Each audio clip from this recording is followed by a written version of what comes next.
Guys আসসালামু আলাইকুম, আশা করি সবাই ভালো আছেন। তো মালদ্বীপ সাগরে আজকে ঘুরতে আসলাম, তারপরে দেখি যে 3 বাঙালি ভাই মাছ ধরতেছে। তো এখানে সবচেয়ে মজার বিষয় হচ্ছে এখানে মাছ দিয়ে মাছের পেট মানে গোস দিয়ে মাছ ধরতেছে। তো যেটা কাটতেছে এটা হচ্ছে টুনা ফিশের পেট, যেটা নরম অংশ সেটা দিয়ে আর কি মাছ ধরবে।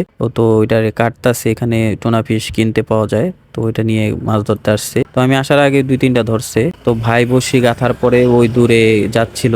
আসলে সব সাগরে অনেক ধরনের ঢেউ আর অনেক পানি স্রোত আছে, এখানে আপনার বাঙালি ছাড়া মাছ ধরাটা আসলেই টাফ ব্যাপার। তো বাঙালি সাহস অনেক বেশি। যাই হোক, অনেক চেষ্টা করতেছে, অনেক চেষ্টার পরে এই যে একটা ভাই কিন্তু মাছ ধরতে পারছে। তো মাছটা কিন্তু সামনে আসলে দেখাবো। আসলে অনেক সুন্দর একটা মাছ। তো আমার মাছ দেখেই ভালো লাগছে। এই মাছ আপনার ইকুরিয়াম থাকলে সাজায় রাখার মতন, কিন্তু এই সামুদ্রিক মাছ কিন্তু খাইতে অনেক মজা লাগে, অনেক স্বাদ। তো যারা খাইছেন মালদ্বীপে আসেন তারা তো জানেনই এই মাছ অনেক ভিটামিন, কারণ এই মাছে কোনো ফরমালিন তো দূরের কথা, কোনো চাষেরও না, এগুলা নদীর মাছ, খাওয়ার জন্য উপযোগী এবং খুবই ভালো এই মাছ।